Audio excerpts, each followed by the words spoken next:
Pues nada, estamos aquí en otro directo mensual, en otro directo con los suscriptores y miembros del canal, directo del mes de noviembre. Coincide hoy, día 17, con el Día Mundial de la Filosofía. Feliz Día Mundial de la Filosofía a todos los que nos estén escuchando. Como ya saben, la ONU eligió este día, el tercer jueves de noviembre, para festejar esta disciplina, la filosofía, lo que hace que, dependiendo del año, la fecha caiga en distintos santos y que sea concomitante pues, con otras fiestas. Hace unos años el Día Mundial de la Filosofía coincidió con el Día Mundial del Retrete y nos sirvió en un coloquio que hicimos en la Universidad Autónoma de Madrid para reflexionar sobre cómo el pensamiento crítico se está yendo por el garete en este siglo XXI, donde la filosofía sí necesita de un día mundial para ser reconocida y reivindicada, es que ya está en una condición prácticamente de desecho, de excremento. Se viene dando la circunstancia desde hace unos años para acá de que este Día Mundial de la Filosofía, al celebrarse en noviembre, suele coincidir con las manifestaciones más importantes, por lo menos en el Estado español, contra la desaparición de la filosofía en la enseñanza secundaria y superior. El año pasado, por estas fechas, y no este mismo día, estuve en un coloquio,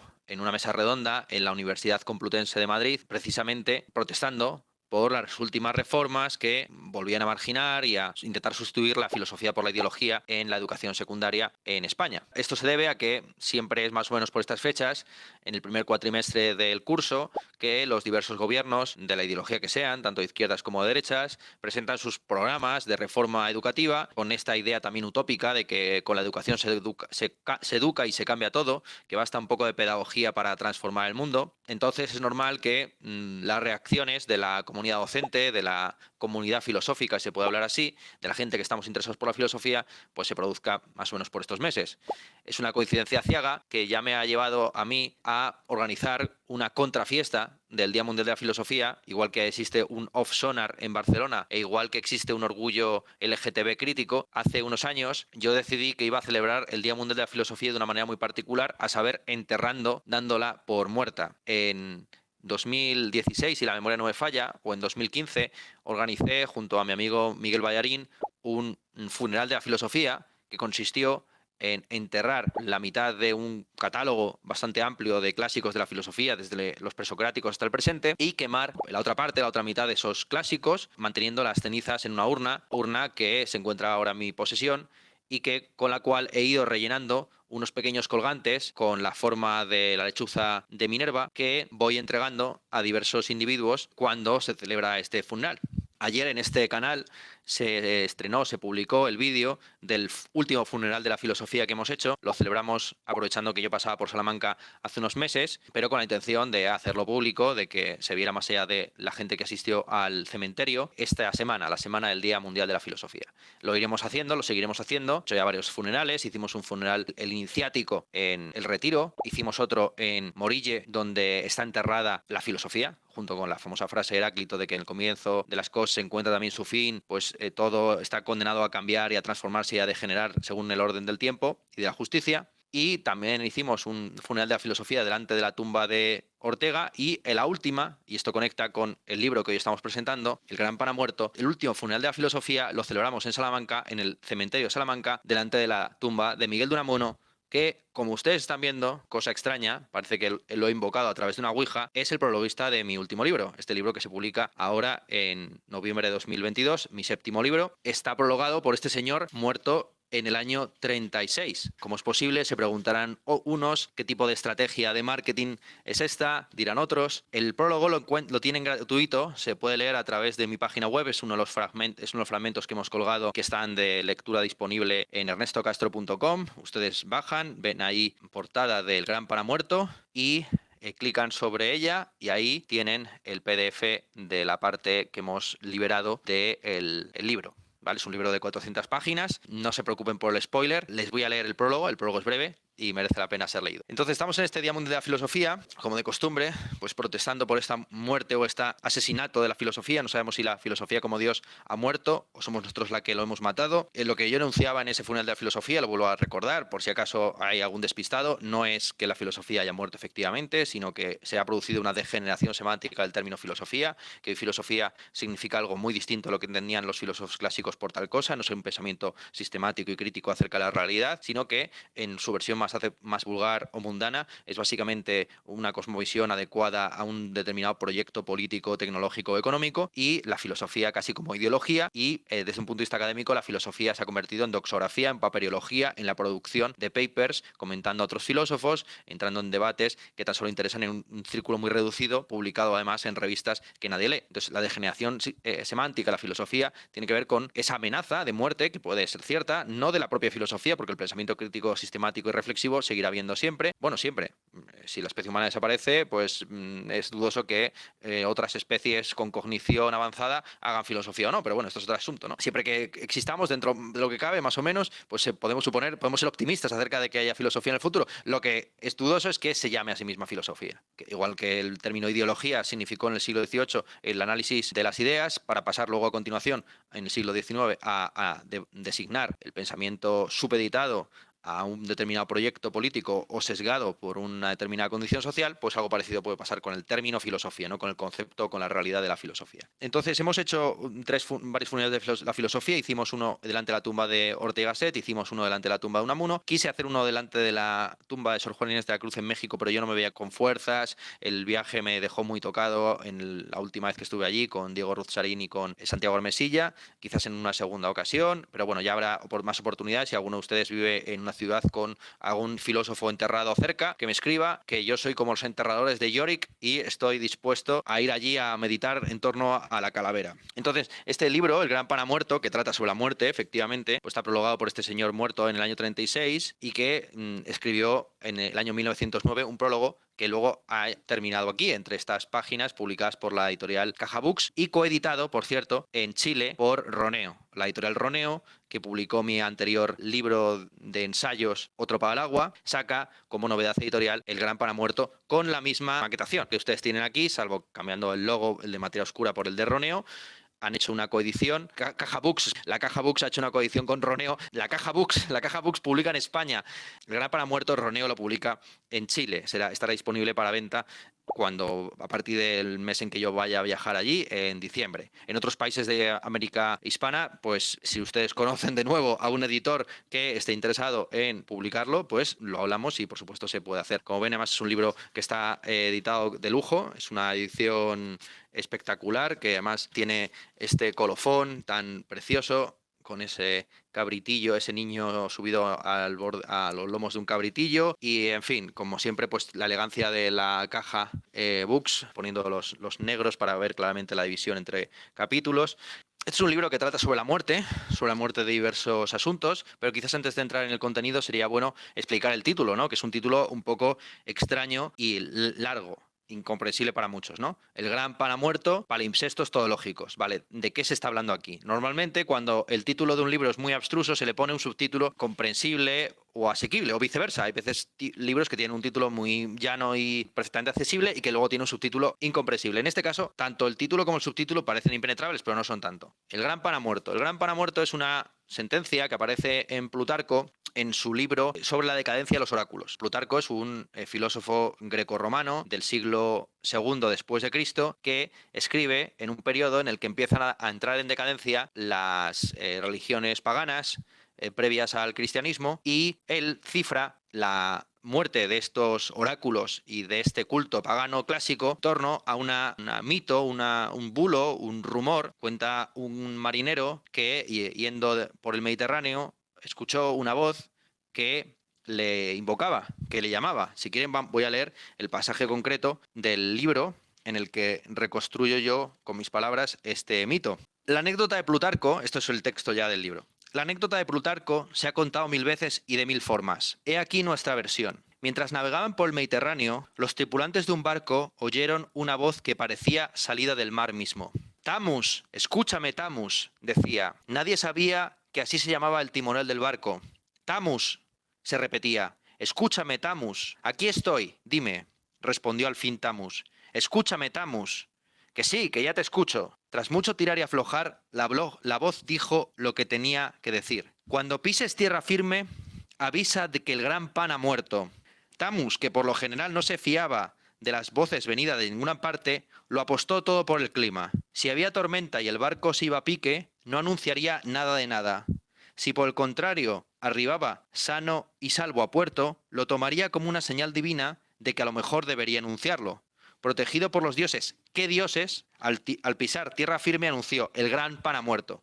Es una narración un poco irónica, porque este Tammuz dice, si es cierto que el gran pan ha muerto, entonces, y esto lo debo comunicar porque es un mensaje divino, pues entonces voy a confiar en los dioses y al llegar a puerto diré que el gran pan ha muerto. Pero claro, la muerte, el gran pan es un sátiro, es el que aparece aquí. El gran pan es el dios del todo, pas, pasa pan, significa en griego todo, es el dios del todo, que representado por este cabritillo lascivo, este sátiro, bueno, que tiene una genealogía muy complicada, algunos lo atribuyen a la coyunda de Penélope con todos los pretendientes de su palacio en Ítaca, algunos, en el libro voy comentando las diversas genealogías de este diosecillo y toda la historia que está articulada en torno a él. La muerte del gran pan es la muerte de esa totalidad compuesta por el paganismo que para Plutarco representa el fin de una época y para muchos filósofos posteriores supone el comienzo de otra. Entonces, el gran pan se ha identificado alternativamente o bien con los dioses que se convierten en demonios a partir del nacimiento de Cristo, o bien con el propio Cristo, que nace y muere para redimirnos de nuestros pecados. Por eso el libro está dedicado a Jesucristo. Es un libro que empieza con esta dedicatoria. A Jesucristo, ¿por qué no?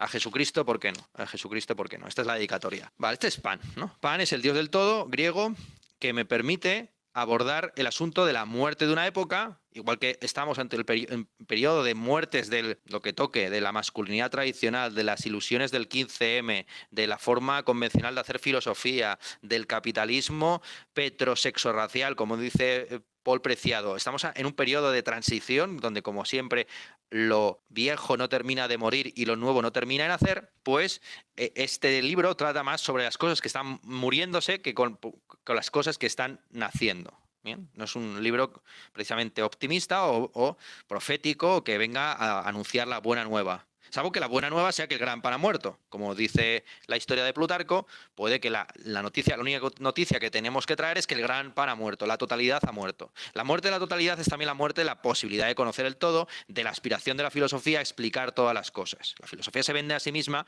como una todología. Y ahí entramos a explicar el subtítulo, que quizás es lo más complicado. Palimpsestos todológicos es un subtítulo que refiere a los textos que yo he ido escribiendo durante los años y que es reescrito, articulado y estructurado para componer este libro de 400 páginas, ¿vale? Que son textos pues, que tratan sobre temas tan diversos como la alt-right, las ilusiones del 15M, la pandemia, el conflicto entre Madrid y Barcelona, Marcel Proust, la muerte de mi abuelo, una serie de obituarios filosóficos, Peter Pan, en fin, un montón de cosas, ¿bien? Entonces, la reflexión que yo quiero plantear y que está planteada en el preludio, en el texto con el que se abre el libro, que es un texto de 100 páginas de preludio, es si es posible ese conocimiento del todo, si es posible una todología o inevitablemente la filosofía en un periodo como el nuestro, donde ya el gran pan ha muerto, donde esa totalidad que nos representaba, sea la sistematicidad filosófica, sea la religión pagana, sea lo que sea, si después de la muerte del gran pan se puede hacer una teoría del todo. O por el contrario, tan solo nos queda ser opinólogos e ir improvisando sobre un tema o sobre el otro. Este es un asunto que, como ustedes saben, me lleva interesando desde hace tiempo. En Otro para el agua, en el prólogo para hispanos de ambos hemisferios, yo hablaba de cómo el filósofo en el ámbito hispánico, en España, en Colombia, en México, en Argentina, inevitablemente tiene que ser un todólogo o un opinólogo, porque la situación económica y social en la que se encuentra lo obliga a ello. No está en una posición tan cómoda y tan aislada, marginada socialmente como en el mundo anglosajón o alemán, donde hay unos publicistas que cumplen el papel de los filósofos en el ámbito público, sino que está en una situación de precariedad académica institucional que le obliga a engarzar con los movimientos sociales, con la realidad extraacadémica.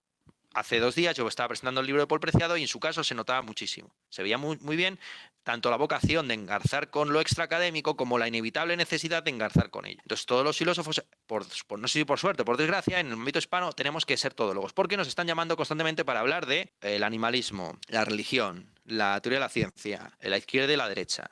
Cualquier montón. Si ustedes ven el calendario que tienen en mi página web de actos que voy a hacer próximamente, pues verán el absurdo de alguien que en un día está hablando en un congreso de filosofía del derecho, al siguiente de filosofía de la mente, un poco más adelante una cosa sobre estética, luego ponencia de ontología, una conversación sobre antiespecismo, una presentación de un libro sobre lo trans. Ya hemos explicado todológicos. Además, el término todológico lo tomo de la acepción originaria de un filósofo mexicano que Vasconcelos.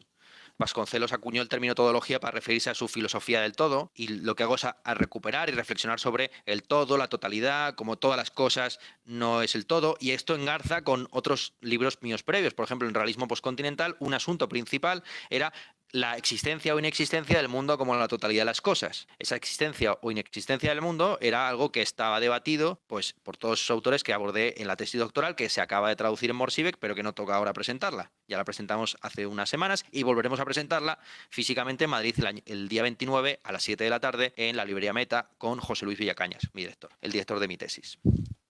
Entonces, palimpsestos todológicos. Lo todológico ya queda bastante claro de qué trata. Son textos sobre un montón de cosas y la pregunta es sobre abordar todas las cosas enumerándolas una tras otra. Jordan Peterson, Marine Le Pen, el 15M, las torrijas de mi abuela, el realismo postcontinental, ¿esa lista llega a conmensurar con el todo o no? Es una pregunta legítima en términos filosóficos. ¿Qué significa palimpsestos? Palimpsesto en filología refiere a esos textos, principalmente la antigüedad tardía, cuando había falta de soportes para escribir, en los que los autores de la grecorromanos tardíos borraban, raspaban lo que estaba escrito en los papiros para escribir encima. Y se llama palimpsesto pues a ese texto que tiene varios niveles o capas de escritura donde se nota la huella de la escritura anterior. Pues en estos textos, como han sido compuestos a lo largo de muchos años, pues son textos, algunos de ellos que están compuestos originalmente en 2012, 13 y algunos recogidos escritos es profeso para este libro. Algunos que eran de 5 páginas han pasado a tener 50, pero siempre guarda la huella de esa escritura original. Y entonces volvemos otra vez a este formato de libro que resulta muy difícil de vender o de explicar. A mí, como yo no quiero vender ni tampoco hacer una pedagogía ni nada por el estilo, pues me parece perfecto. No es mi objetivo en la vida, aunque evidentemente si compran el libro pues está haciendo un favor a mis editores y indirectamente pues también a mí. Estos libros como Ética, Estética y Política, Otro para el agua o El Gran Pana Muerto, sobre todo Otro para el agua y El Gran Pana Muerto, que son libros ya que desde el propio título nadie sabe de qué tratan de todas las cosas y de nada, y que están compuestos por estos textos que no son simplemente una recopilación de los mejores ensayos que Ernesto ha escrito en los últimos años, que se han ido publicando en una columna mensual o semanal. No, yo nunca he tenido ese, no sé si privilegio o esclavitud de tener una columna bien remunerada semanalmente o mensualmente o cada 15 días en un periódico de tirada nacional o de alcance internacional. No, estos textos se han publicado en libros colectivos sin distribución, blogs que ahora ya desaparecieron, textos de catálogo cuyos ejemplares fueron directamente a la guillotina. En fin, ya saben ustedes las condiciones de precariedad en las que se ha desenvuelto mi escritura, ¿de acuerdo? De nuevo, es un libro publicado por una editorial independiente, lo cierto. También es cierto que, no sé por qué, pues me he ido destacando por esto también. Háblenme de un autor que ya vaya por su 7º libro en España con la proyección modesta que tengo yo, que no esté ya inmediatamente enchufado a alguna de las grandes corporaciones o editoriales. O sea, también es un posicionamiento vital, ¿no? Bueno, pero no, es un posicionamiento vital. No sé si es una patología o una mutilación o qué, pero bueno, yo me siento más cómodo, evidentemente, pues colaborando con editoriales como Cajabús que apuestan por libros tan arriesgados como este, evidentemente, ya insisto, y que están encantados de que el libro además tenga unas exclamaciones, como toca en el título, algo que es totalmente atípico o incluso considerado una errata para muchos, porque, bueno, en fin, no tiene que haber exclamaciones en los títulos de los libros no tienen que ser frases, o son frases de la manera de Patricio tienen que ser elegantes, no puede ser una cosa tan obscena como esta. Bueno, inicialmente pensábamos ponerle un falo enorme a este sátiro que aparece aquí en portada. Al final decidimos no hacerlo porque ya era demasiado pegarnos un tiro a nosotros mismos en la pierna. Entonces ya hemos explicado qué es el Gran Pan. El Gran Pan es este dios del todo que identificable con lo satírico, con este sátiro lascivo de la antigüedad que va tocando su flauta dulce. Ya hemos explicado qué es la todología, hemos explicado también qué son los palimpsestos. Entonces ya simplemente queda entrar un poco en el contenido del libro, en la estructura, que es una de las cosas más curiosas, yo creo, y que merece la pena explicarse. El libro tiene 9 partes, 9 secciones, pero como ven no están enumeradas del 1 al 9, sino que hay una enumeración en una serie ascendente y descendente que empieza por el 0 y vuelve al 0, pasando por el 4. Lo que en realidad enumera esa cifra romana no es la posición del capítulo, sino el número de palimpsestos que contiene. Bien, entonces, en el 0 no hay ningún palimpsesto porque son todo textos, es un texto que ni siquiera he escrito yo, que es un texto de Miguel de Unamuno. El 1 es el primer palimpsesto, que es la introducción, que como ustedes están viendo ahí, pues tiene 90 páginas de extensión. En el 2 tenemos unos textos sobre la pandemia, sobre el COVID, un texto sobre la reacción de los filósofos a la pandemia y otro texto sobre el aplauso sanitario, pues el análisis en general de las formas de vindicación, de aplauso en el presente. A continuación hay una sección titulada ¿Por qué no hay tradición filosófica en España? ¿Por qué lo bauticé realismo postcontinental? ¿Y por qué mi generación no existe? Son los textos de esa sección donde recupero pues temáticas antiguas pues que estaban expuestas en el trap o en realismo postcontinental o incluso en otro para el agua. Por último, en la cuarta sección, el ABC de Jordan Peterson, el ABC de Marine Le Pen, el ABC del terrorismo y el ABC de los anfibios ideológicos.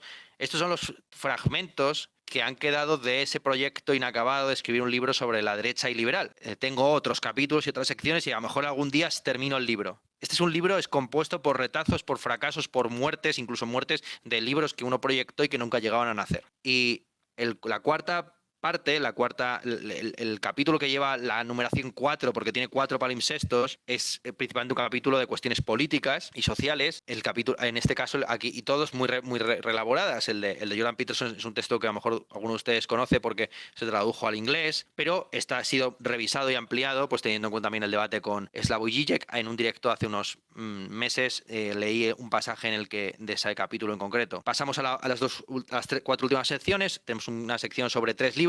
Los libros en cuestión son el libro para la tercera cultura de Paco Fernández Buey, Esto lo cambia todo de Naomi Klein y El cura de los mandarines de Gregorio Morán. Y a partir de esos libros, pues hago una reflexión sobre de si te viene mejor estudiar cifras o letras, de cómo nos estamos cargando la naturaleza trademark y de por qué la transición nunca tuvo lugar. A continuación hay 2 capítulos que son los más entrañables para mí, dedicados a Madrid y Barcelona. La dialéctica entre esas 2 ciudades y 51 destinos, se llama esa sección o capítulo, y el último pasaje, si arrancamos con un preludio, es decir, con algo que va antes del ludus, del juego, alegres, inocentes e insensibles, mate a Pan, este prólogo en el que yo expongo quién es Pan, por qué es interesante desde un punto de vista filosófico, qué relación tiene con Marcel Duchamp, porque claro, si se fijan, con Marcel Duchamp y el ajedrez en general, si se fijan en la representación que aparece aquí, es un Pan sentado sobre unos viejos, sobre unos vejestorios, esos son los que están a punto de morir, los morituri te salutan, y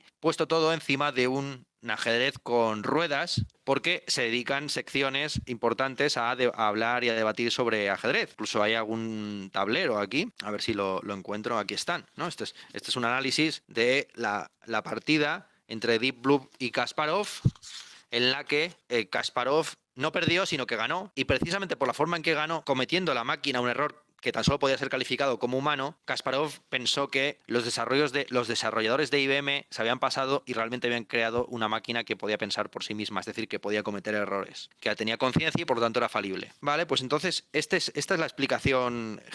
Por último, ya digo, hay un capítulo que se titula Postludio, ya después del ludio, después del entretenimiento, después de esta orgía, un poco de textos con una componente más o menos gracioso dentro de lo que cabe, ¿no? Porque la estamos usando la pandemia, de la derecha alternativa, etcétera, de la inexistencia de la tradición filosófica en España. Pues hay un diario de la lectura de Marcel Proust que, como muchos de ustedes saben, de En busca del tiempo perdido, yo lo leí y coincidió justo con la muerte de mi abuelo materno, y lo que se incluye en ese texto final es ese diario que también de nuevo apareció en un Tumblr que ahora no existe. Entonces, como digo, estos son textos que si no lo encuentran aquí no lo van a encontrar en ningún otro sitio. Algunos de ellos en su forma previa, antes de ser corregidos, ampliados, etcétera, han sido publicados en sitios que ahora ya no existen o que son totalmente inaccesibles. Por eso los quería compilar y sacar en este formato. Para terminar, pues hay un epílogo, igual que hubo un prólogo, dedicado a 3 filósofos muertos recientemente, sobre los cuales yo escribí un obituario, y esos filósofos son mi buen amigo Miguel Romera, el Diógenes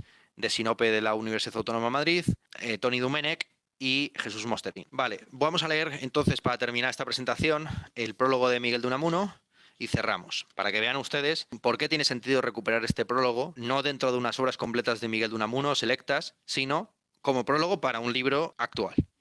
¿Por qué tiene sentido este ejercicio de apropiación creativa y de actualización y de presentificación de la figura de Unamuno?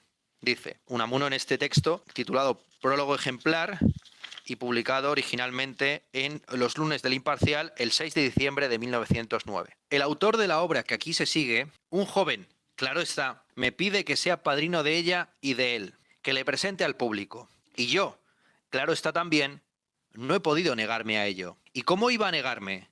Si para hacerme más fuerza ha tenido el acierto de tocarme la fibra sensible, diciéndome que conoce lo mucho que me intereso por la juventud, que lucha y aspira a llegar. Esto de la aspiración a llegar me ha conmovido hasta las más íntimas entrañas. Este joven que lucha y aspira a llegar me toma de padrino y héteme aquí, lector, trayéndote en brazos al recién nacido vástago del joven aspirante a la llegada. ¿Qué he de decirte de ellos, del joven y de su vástago intelectual? Tengo ante todo, lector amigo, que asentar un postulado que me permitirá el que nos entendamos, ahorrándonos no pocas prolijidades al permitirnos otras tantas reticencias.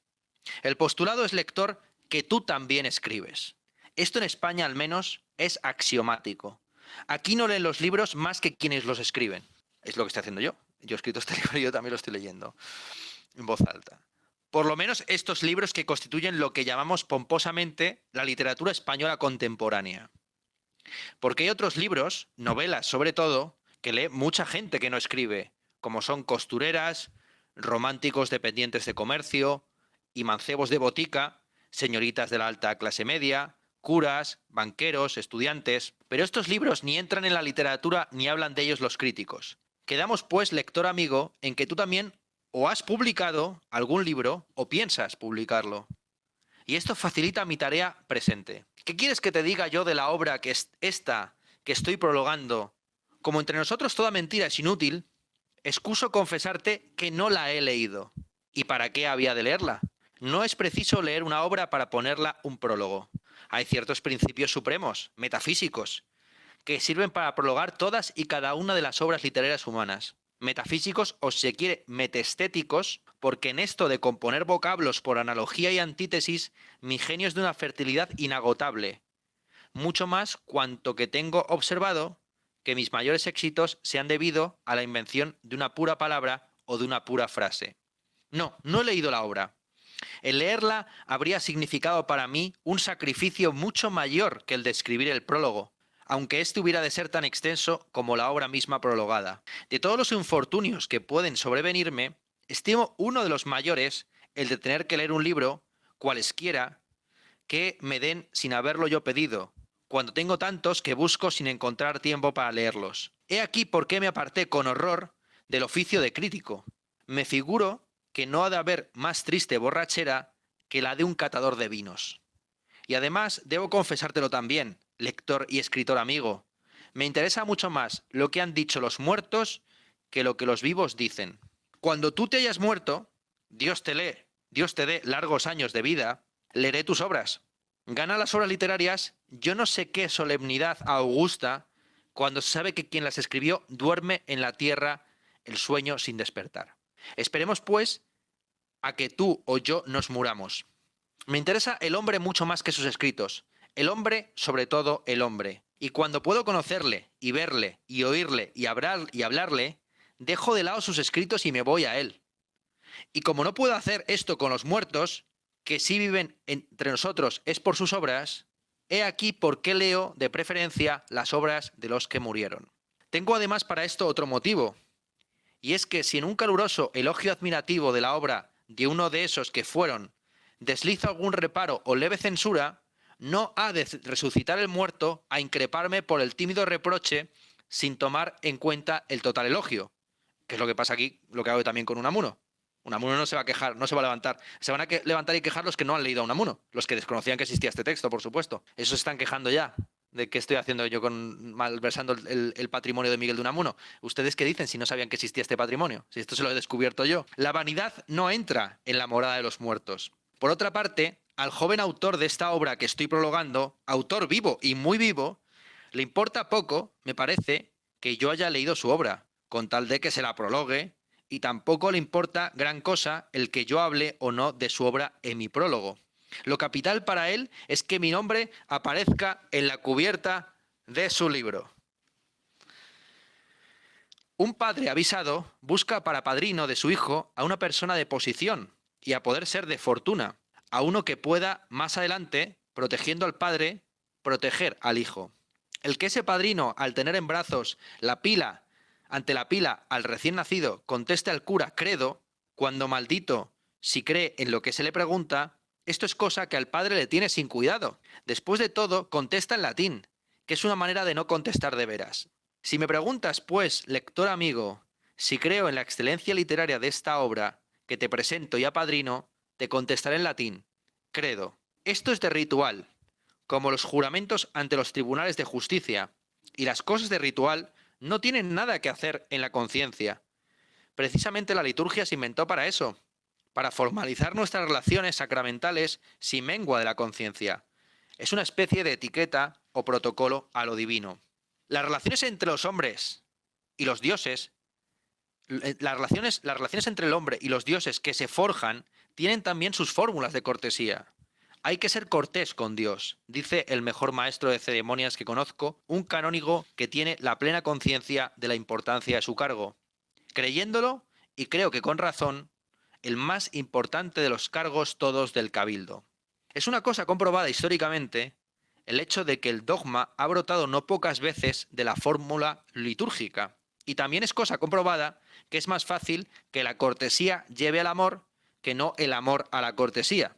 Por algo se ha dicho que las buenas formas son el todo. En guardando la forma, ¿qué importa lo demás? Mírenme, ¿no? Yo estoy aquí guardando las formas, vengo enchaquetado, me he afeitado un poquito. Y el fundamento de esta doctrina, su fundamento metafísico, es que acaso o sin acaso no hay más que formas. Todo es forma de uno o de otro grado. Y el universo, un montón de formas, más o menos informes, enchufadas las unas en las otras. Lo que hay que tener, pues, en el mundo es formalidad e ir pasando el rato. Pero hay que pasarlo formalmente, porque si no, ¿qué se dirá de nosotros? Y nuestra forma es lo que de nosotros se dice. Y volviendo a lo de la metestética e inspirándome en Gedeón, pero no en el hijo de Jonás, el juez de Israel y vencedor de los madianitas, sino en el otro, en el nuestro, juez también y vencedor, os diré que, si esta obra tiene propia e íntima excelencia, vencerá lo mismo sin mi prólogo que a pesar de él.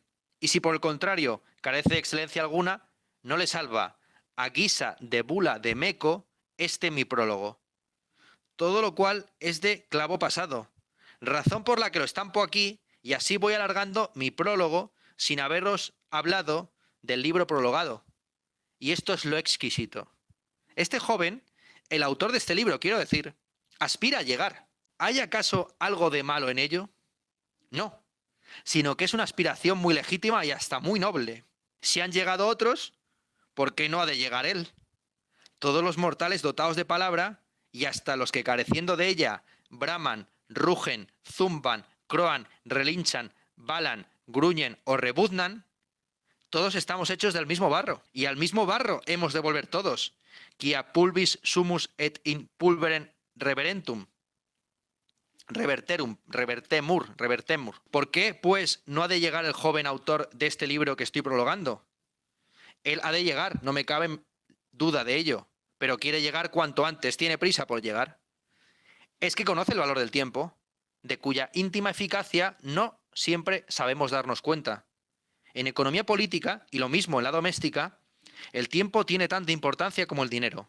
Y la teoría de una obra literaria pertenece ante todo a la economía doméstica y a la política. Eso de que el buen paño en el arca se vende es un disparate económico que proviene de los tiempos y los pueblos en que se prestaba o se presta al 30 o al 40%.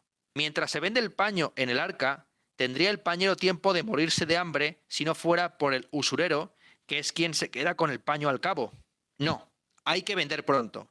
Vale más vender pronto y barato que a la larga y caro. Y te hago gracia, lector, de la teoría del descuento. El joven autor de este libro desea acaso que le descuente yo la gloria en este prólogo.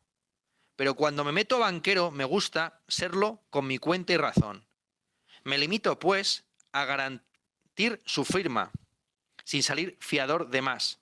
No me asocio a sus empresas y he aquí por qué no he querido leer su libro. Si hubiese yo leído este libro que prologo y me hubiera parecido malo, o lo que es peor que malo, insignificante, como son el 99% de los libros que entre nosotros se publican, ¿iba yo a decirlo aquí? De ningún modo. Tenía pues que rehusar escribir el prólogo, y sé por experiencia que esta rehúsa acarrea más disgustos que no el escribir un prólogo tan inocente como este que estoy escribiendo y que ha de servir de tipo para todos los que en adelante se me pidan.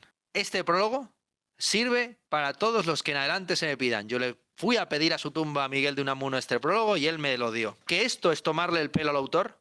El autor de todas las cosas nos está tomando el pelo de continuo. Y esto entra en su perfección. Y se nos ha dicho que seamos perfectos como Él es perfecto. Si Dios nos toma el pelo a los hombres a lo divino, no podemos nosotros, los hombres, tomarnos unos a otros el pelo a lo humano. Y sobre todo, el autor puede decirme, dame pan y llámame tonto. Aunque yo, por mi parte, esté seguro de que este prólogo no ha de darle 4 lectores más. Y puede, en cambio, quitarle 40. Por supuesto, debe haber 40 unamunianos ahí enfadadísimos que nunca han comprado un libro mío, pero que van a decir que tampoco van a comprar este. No porque, en fin, no les interese lo que escribo, están en otras cosas, etcétera, están leyendo a Unamuno, tal, sino porque, en fin, he ultrajado la memoria de este señor. Diferencia, 36 lectores de menos. Y esto también pertenece a la economía política, o más bien a la teneduría de libros. En cuestión de libros, la teneduría es lo capital y no hay literato perfecto sin el conocimiento de ella. Porque vamos a ver, ¿qué es un libro? Para esta definición remito al lector a cualquier tratado de bibliología. No todos sabemos lo que es un libro, y menos los que los escribimos. Nada hay más ridículo que el autor llame suyo a un libro que escribió. ¿Suyo? Nunca se distinguieron los escritores por poseer una clara noción de la propiedad. El hombre que escribe para el público es un animal degenerado. Rousseau dijo una cosa parecida, pero ni tan profunda ni tan precisa. Verdad es que Rousseau no sé que escribiera prólogo alguno. Y esto de escribir prólogos da una profundidad y una precisión maravillosa al ingenio. Este de los prólogos es un género especial. Y así como hay dramaturgos, poetas épicos, líricos, novelistas, cuentistas, epistológrafos y otras 100 especies diversas del género literario, hay también prologuistas. Y es un género, a la vez que de los más difíciles, de los peor retribuidos. No faltará malicioso que se sorprenda de cómo el autor de este libro se ha atrevido a dejarlo encabezar con este prólogo. Pero tenga en cuenta el tal que este joven autor no solo aspira a llegar, sino que confía en lograrlo. Y cuando llegue, que llegará, cuenta con colocar él, a su vez, su concerniente prólogo a otro, entonces joven y aspirante a la llegada. Pero yo, por mi parte, no me dejé nunca prologar por nadie. Declaro con la modestia que me caracteriza que me he bastado para prologarme. Yo también me prologo a mí mismo al final. En general, mis libros son los prólogos de sí mismos. También mis libros son prólogos de un sistema que se pospone o de una gran obra que todo el mundo pretende que escriba en su lugar, ¿no? Ernesto, qué lástima que esté escribiendo estos libros cuando podría hacer un gran tratado sistemático, una novela de no sé qué. Todo el mundo quiere que escribas el libro que no se atreven a escribir ellos. En general, en general mis libros son prólogos de sí mismos. Uno solo de ellos, la novela Amor y Pedagogía, lleva prólogo, pero este es egregio y como hay pocos. Es tal vez modelo en su género. Y veo que en vez de hablar de la obra esta a que estoy prologando, me siento arrastrado a hablar de mis propias obras. Esto es muy humano, y es un modo de cobrarle el prólogo al autor de la obra prologada. Y ahora, lector y escritor amigo, pasa a leer el libro siguiente, o no lo leas. Con haber leído el prólogo debe bastarte, y el autor, si es discreto, debe bastarle también, pues que vendió un ejemplar de su libro. Miguel de Unamuno, 6 de diciembre de 1909. Y con esto termina la presentación stricto sensu del libro, del Gran Paramuerto.